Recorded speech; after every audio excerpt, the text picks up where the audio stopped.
Hi, it's Steve with Matsu Valley Avionics.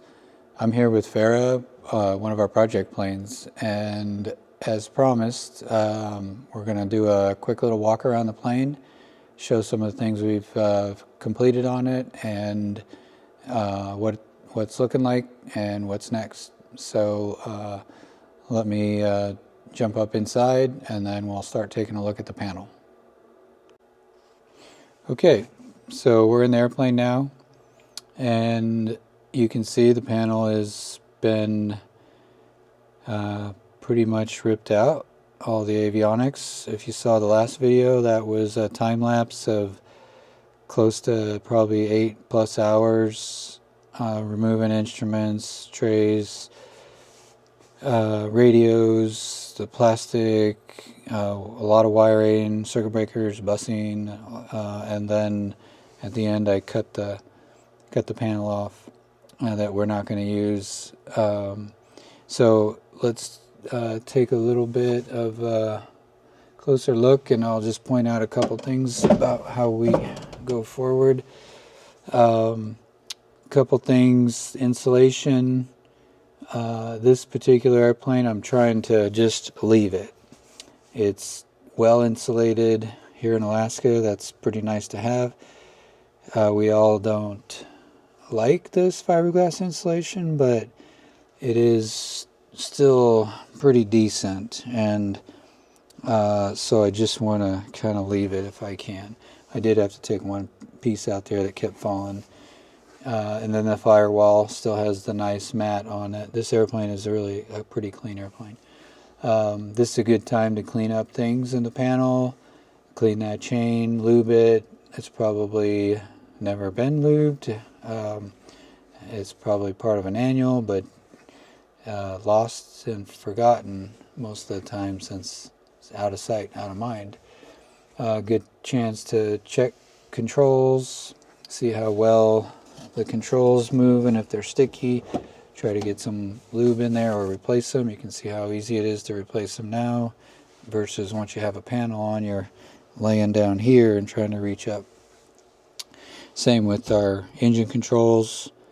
My mixture is pretty stiff, so I'll probably try to address that. And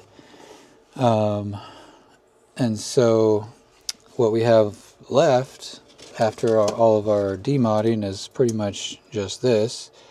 And a lot of this is the gear, landing gear, since it's a retractable. Those are our landing gear, circuit breakers, power, alternator. So not a whole lot left, and that's what really this is about, all that's left in our airplane for wiring, and then our ignition. So we really do gut it and try to start from fresh. It's also a great time to look at fuel lines, look for leaks. You'll see blue staining. This airplane had a brake leak a while ago, and it saturated the floor and saturated the side panels about halfway up, and the whole airplane smelled like hydraulic fluid for years. So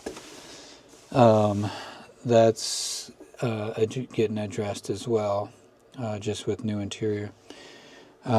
So when it comes time to the panel, what I've done here is I've left a 1/2-inch rib around the whole entire panel, so that we'll have the ability to rivet or structurally secure, and then all along this rib here we'll secure our panel to that, and then the panel will come down to this little trim.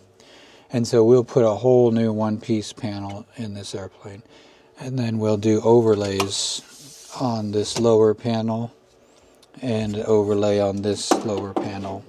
We'll retain the circuit breaker panel and make and we'll sand it down. We'll re-powder coat it and engrave it. And we do all the panel work, design, cutting, powder coating, engraving here in-house. So it's really convenient and easy to do the panels that way.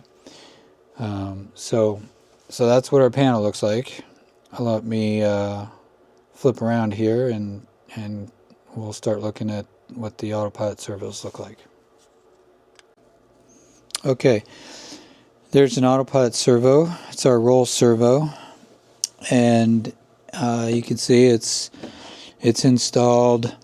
Bracket is riveted to the structural skin and the support stringers on the bottom of this airplane with solid rivets, and then servos mounted on that single piece bracket for this one, and then the capstan where the cable's attached then is attached to the original roll cable with a bridle cable. This is the bridle cable here, and then we tension that to the specs in the Garmin manual. And so basically this servo will roll, just actuate the ailerons like this. So that's basically how those work. This Piper roll servos are probably the easiest servos to install that I've experienced. This we have not wired anything yet in this airplane, so we still have all of our harnessing loose, ready for us to run all of our bus wiring and everything. The other thing we've done at annual time is this mess of wiring here is all provisioned wiring that we installed at annual, and this has our lighting. We put new LEDs on the wing. This has our SICE fuel sender in it.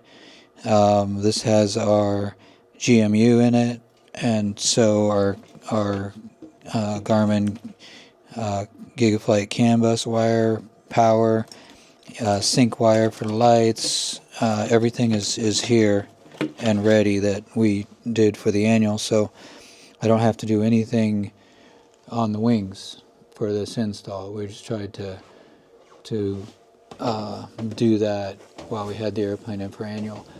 We did have the tanks off, so we installed the tanks with all new hardware and new fuel lines, so that we addressed old cracky braided fuel lines while we had it apart. So so yeah, that's the servo and what we have going on in the wings. Let me get myself to the back of the airplane and show you the rear servos. Okay, here's the back of the airplane. I stopped here to show the back, and I've been cleaning the airplane from the back forward as we work, and it had been pretty dirty from 55 years of dirt, and been just cleaning, and then along the way we decided to powder coat this is the shelf for the hydraulic pump and the battery. It had leaked, the battery, and was kind of corroding this shelf and the skin underneath it. So we took the shelf out and cleaned up all the corrosion, and then we sandblasted and powder coated this shelf glossy white, so it looks real nice and has a really good protection on it now.